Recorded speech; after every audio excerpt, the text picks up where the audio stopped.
The MAGA crowd thinks the No Kings protests were anti-American. That is pretty rich coming from a group of people that once tried to hang the vice president because their golden idol lost an election. These are the same people that turned January 6th into a live-action traitor cosplay. Absolutely nothing says patriotism like storming the Capitol, smearing feces on the walls, waving a Confederate flag inside of it while shouting 1776, and then of course just calling it tourism.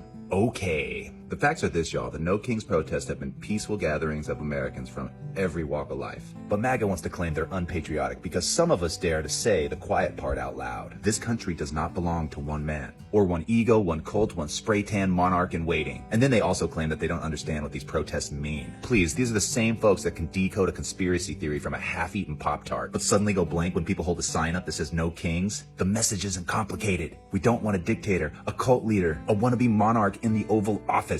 And of course Fox News and every other right-wing media outlet spending the weekend hyperventilating, calling it a war on tradition. Which tradition exactly? You mean the one where we pledge allegiance to a reality TV host who thinks the Constitution is negotiable? Republicans who once screamed their faces off about Obama wearing a tan suit are completely fine with a man who tried to overthrow the government and want them to bend to their knees and make out with his ring. These same people yell about law and order and then beat the shit out of cops with flagpoles. And now they lecture us about what's anti-American? Some of y'all are really that confused about the meaning of No Kings.